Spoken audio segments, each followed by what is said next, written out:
Hi, today I'll be showing you 3 ways on how to do a back bend. Okay, so in order for this, you're going to want to stretch first.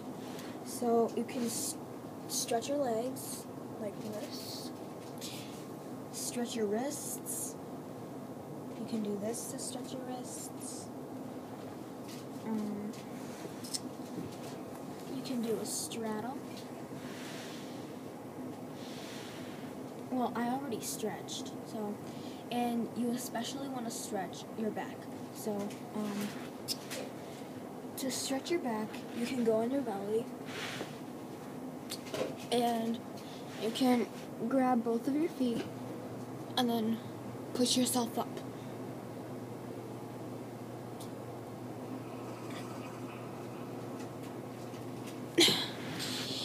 And you hold that for about 10 seconds or more. Well, for every warm-up, you hold it for about 10 seconds or more. All the warm-ups that I just showed you. So, the first one that I'm going to be showing you is how to,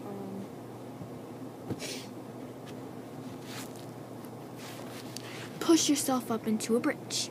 Okay? So, you're going to want to go down on the floor. So, just lay down on your back on the floor. Or actually, I'm just going to do it on the side over here. Okay, that's better. Alright, so you go down on the floor. And then you put your hands like this.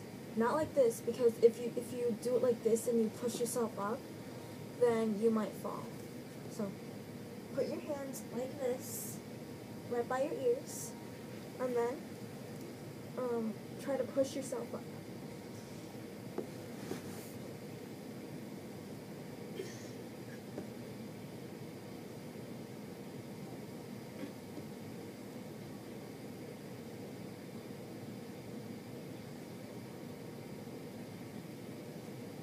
And then, you can carefully let yourself back down to the ground.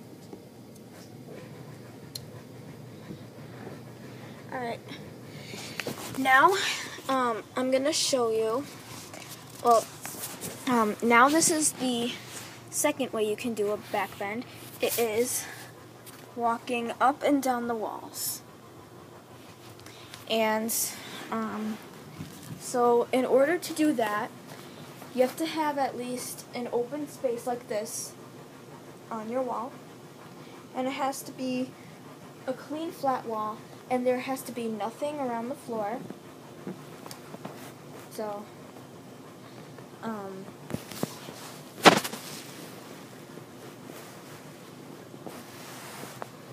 when you do it, you go against the wall.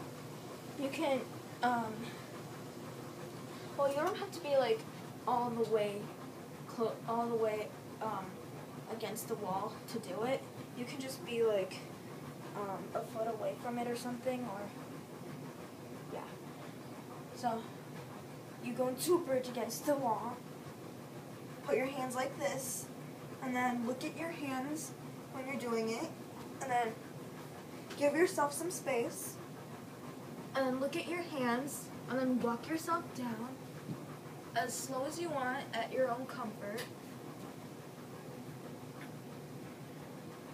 You can walk yourself down as slow as you want at your own comfort, and then when you walk yourself down, you're gonna look like as if you were trying to climb up something, and then you would walk yourself.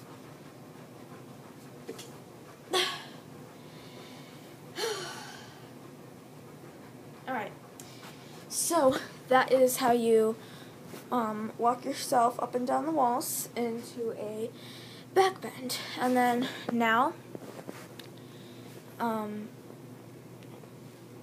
this is the last one, the last drill to do your back bend. And also it is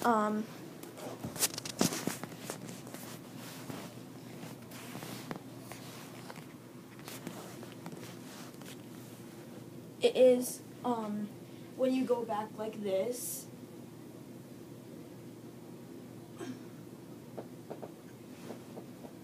Okay, so one thing you need to remember when you're doing your back bend is limbo. It is when you go as low as you can and you're bending your knees a little bit.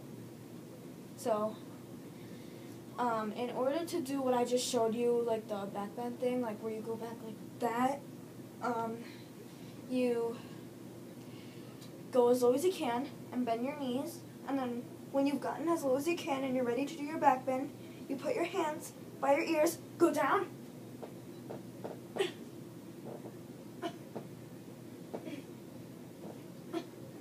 and you would go into your back bend.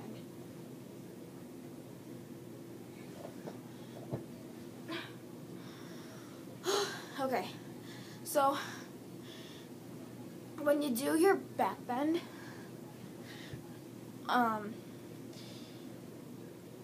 or if you can't go back into a back bend by yourself, you can have somebody spot you, like and if you don't know what a spotter is, it is somebody who helps you go down into your back bend. Like they would hold you and then just try to put you down on the floor so that you wouldn't fall or anything. And so for those of the people who you're spotting for a back bend, the spotters need to bend their knees and grab them on their back and then just carefully bring them down to the ground with their hands touching the floor and their body like straight up, so that they can go back into their back bend. And then for the climbing up and down the walls thing, you can spot somebody too. It's the same thing, bending your knees and grabbing onto their back and then carefully putting them into their back bend stand or whatever. So that is 3 ways on how to do a back bend. And then once you've mastered your back bend, you can start learning harder stuff that has back bends in it, like front limbers, front walkovers, back walkovers, or kickovers, back handsprings, stuff like that. So yeah, those are just 3 ways on how to do a back bend, and bye.